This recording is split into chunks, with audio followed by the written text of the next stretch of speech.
IPO marks the coming of age for Indian startups. As and when it happens, the $3 billion IPO by 197 Communication, the parent firm of Paytm, will mark the coming of age of India's millennial era startup. If successful, it could have the same long-term impact that the June 1993 Infosys IPO had in the thrusting the potential of Indian IT services industry into the public consequences. That one IPO opened the floodgates for small shareholders to participate in ensuring IT success stories.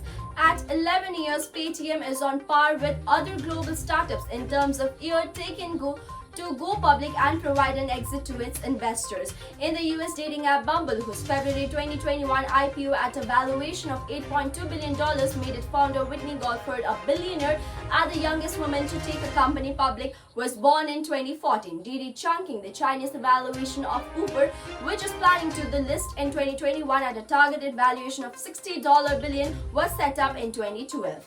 But in India's family businesses dominated market, a supersized IPO by such a young startup is unusual. What's more, Paytm won't be the only one delivering Freshworks. Policybazaar, Zomato, Flipkart are also expected to debut on the markets this year. For share size through Paytm's offering will take some betting. At that size, it will also mark an inflection point in India's market economy. The 5 giant IPOs in the country have been predominantly old economy sectors like coal, power, oil, gas and realty. By topping them, Paytm could usurp the public markets in the country. Of course, big IPOs in India have in the past flattered to deceive. In January 2008, Anil Ambani's Reliance Power launched a massive 1156 crore issue to much of the same kind of promise of the vast growing market of consumers, though without any of the performance number Paytm boosted up.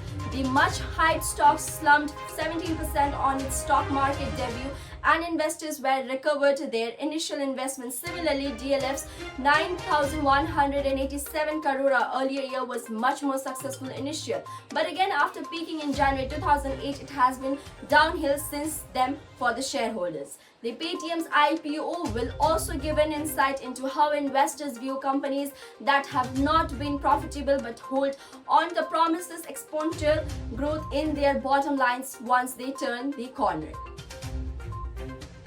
India's having generally not warmed up to such entities. Paytm, which is still not profitable, could change that in January. Its founder and CEO Vijay Shekhar Sharma did say at the Retu's next conference that following the pandemic's driven surge in the use of this platform, the company could turn the corner in 2021.